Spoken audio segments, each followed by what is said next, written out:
It's 3 p.m. and I'd like to call to order the meeting of the Bond Committee for March 7th. The agenda. First, you should have all received a copy of the minutes, had a chance to look over them.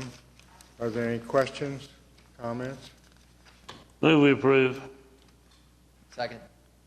Moved and seconded, we approved. All in favor, say aye. Aye. Opposed? Same sign. One abstain? Oh, I understand. Very good. Items for consideration.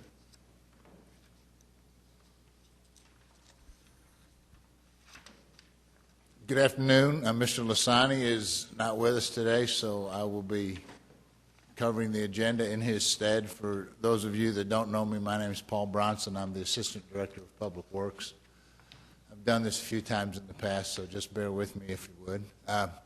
Item number 3A is an allocation of $300,000 in funds from the 2007 GO Bond unlisted street funds to project PC 241B, street widening improvements south of Meridian Avenue from Southwest 29th Street to the bridge crossing the Oklahoma River in Ward 3. This is a phase 2 of improvements there on Meridian. We completed the first phase, which went from Reno to the River Bridge.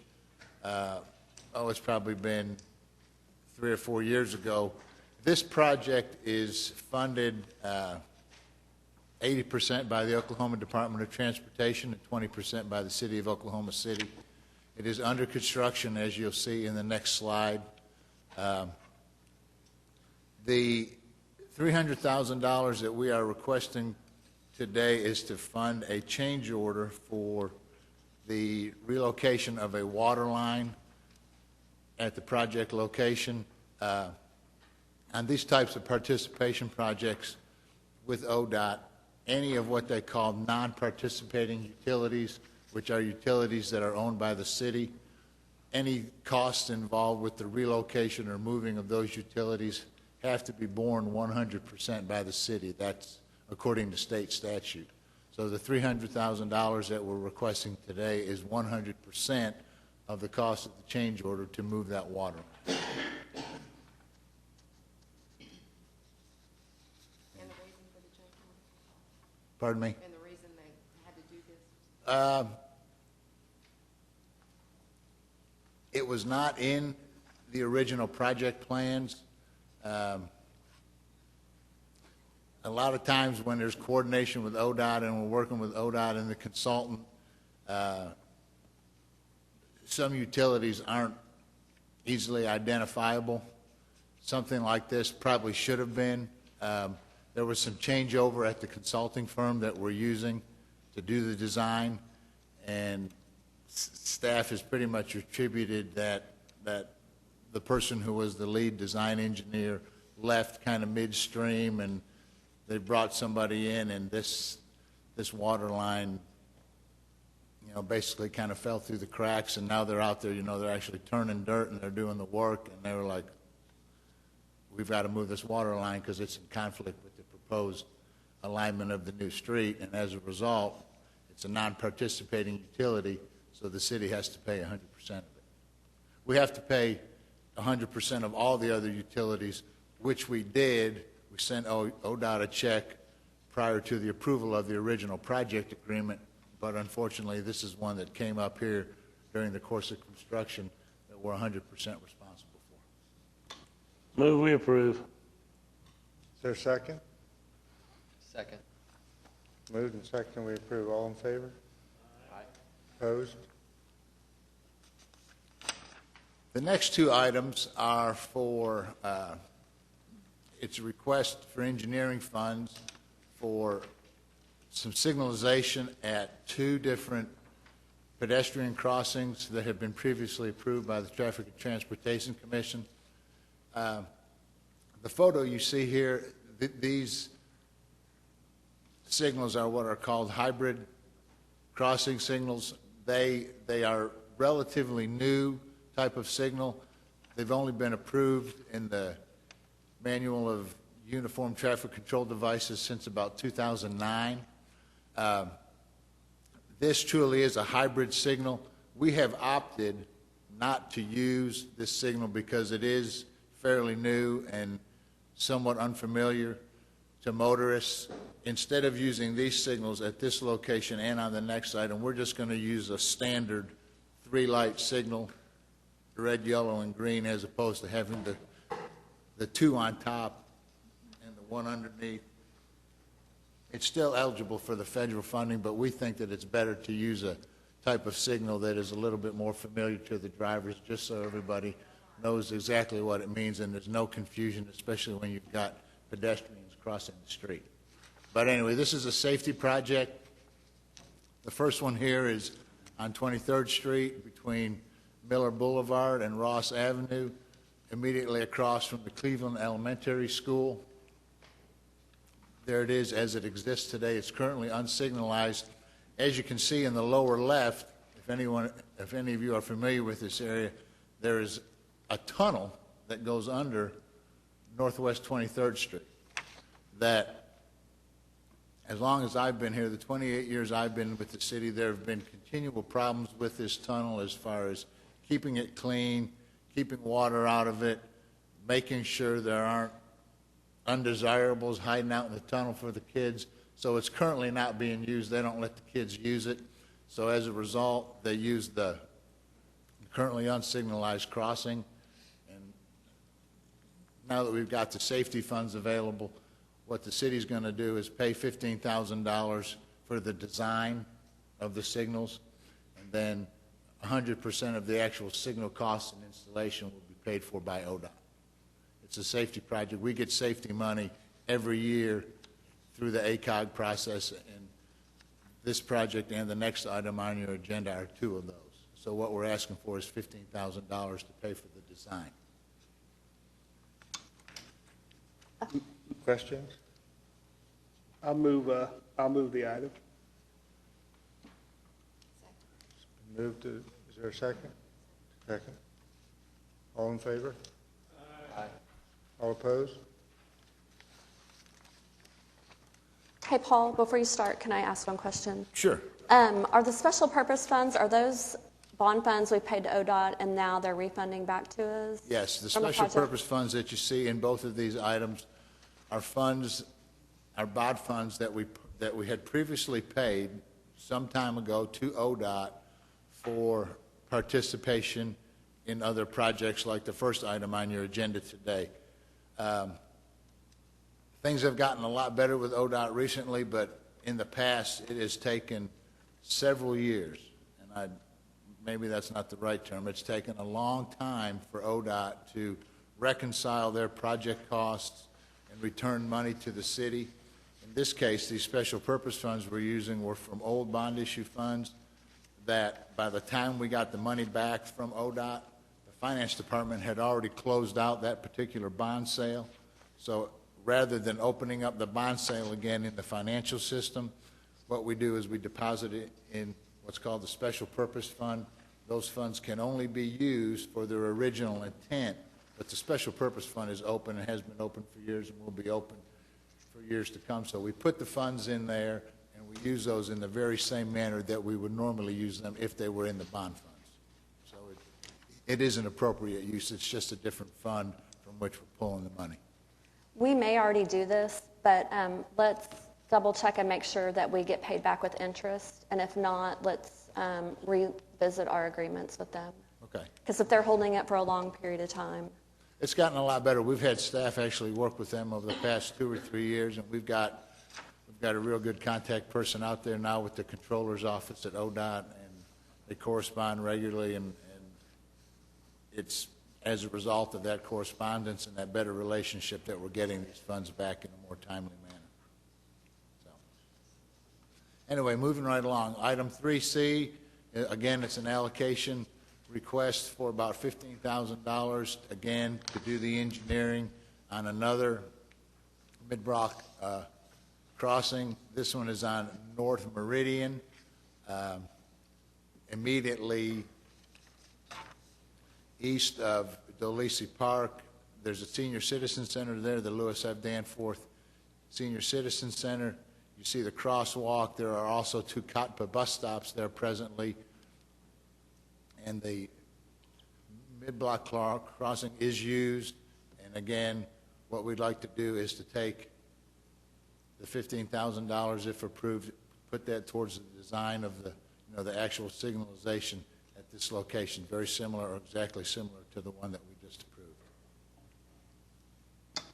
Paul, I should have asked this question on the previous item, but this is for the design. Will the dollars for when it's actually put in, will that come, are there still money in the '07 bond issue for that?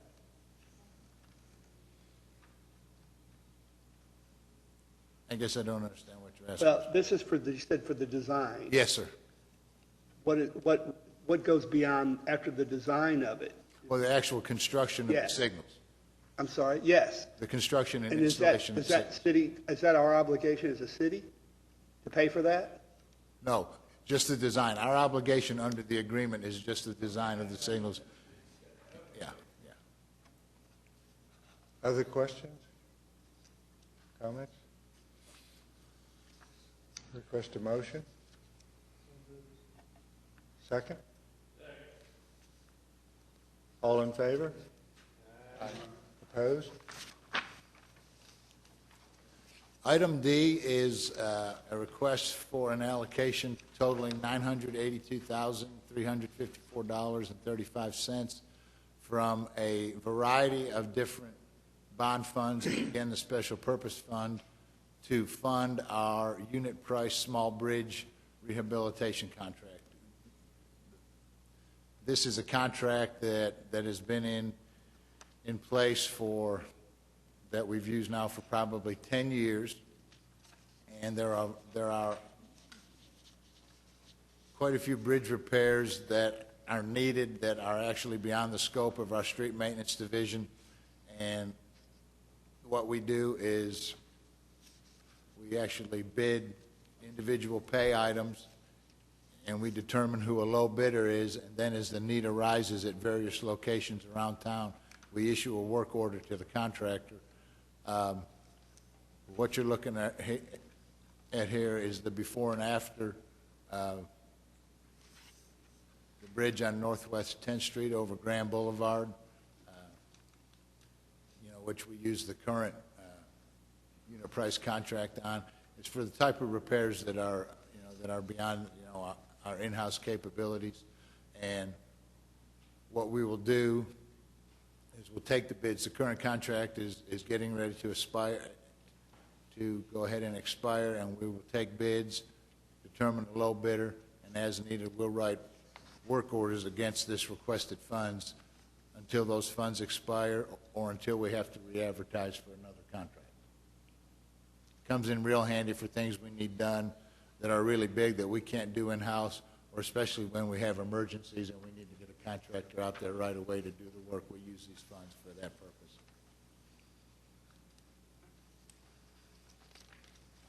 Are there questions? Sir? Motion? Second?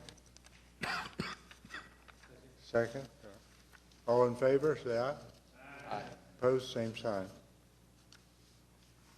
And we have an information item. And we have one informational item today.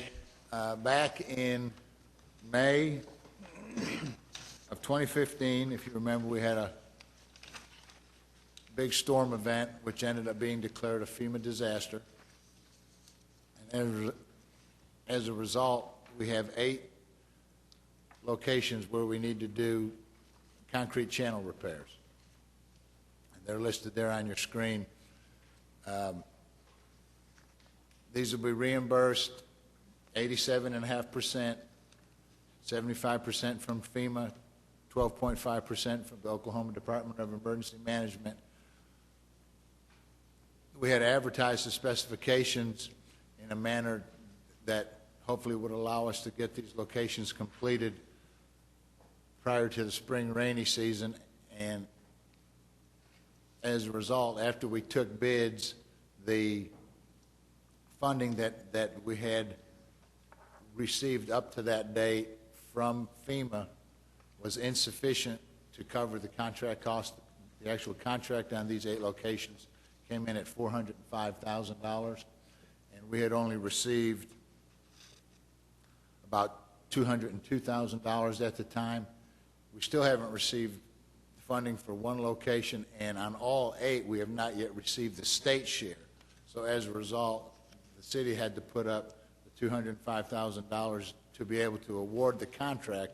Now, when we do receive the additional FEMA money and the additional, or all the money from the state that is due us, we'll come back and we'll actually put those funds, probably not back into the bond funds, but we'll put those probably back into the special purpose fund, and then we'll be able to reuse those for similar drainage needs. But we had a need to expedite the award of contract, to try to get these locations taken care of before it starts raining, really bad next month. And so we went ahead and we got approval to use the funds from the city manager's office, and the allocation has already been approved by the council. So we wanted to bring it back to you folks just to let you know that we went ahead and did that in order to expedite the contract award. This requires no action on our part. Just questions, concerns? What kind of damage was sustained? Just channel liner washouts. We've got a lot of old concrete channel liners that have been built back in the 60s and 70s, and I don't know, was that a 500-year flood event? It was a rather severe flood event, back then. So anytime you get one of those, you end up with a lot of damage. I was kind of surprised that we only had these 8 locations, because in previous disasters like that, it's been a lot more widespread, but it was confined, just to these 8 locations. There was other damage that our street maintenance folks could take care of in-house, but these are big enough to where we actually had to put together specifications and advertise for a contractor to help us out. So. Okay. Thank you very much. Thanks. Then I have the bond executive summary. As of February 15, 2016, our contract awards for the year-to-date were $16 million, and our GO bond expenditures year-to-date were $30 million. In Section 2, our contract activity, advertised and expected to award for the month of March, we expect $15 million. Our total advertising we expected over the next 3 months through April is $47 million. Our 85 expenditure requirement report, Section 3, 2013 sale year, we are at 79% as of February 15th, and we're expected to meet that by year's end. The graphs are presented for your review, and if anybody has any questions, please ask.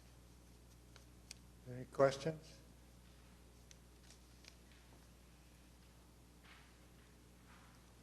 When is the black line going to cross the blue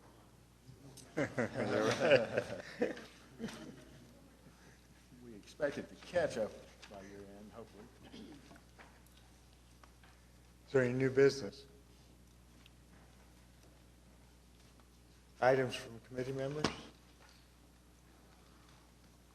Citizens to be heard? Request a motion for adjournment. So moved. Second. All in favor? Aye. Opposed? We're concluded.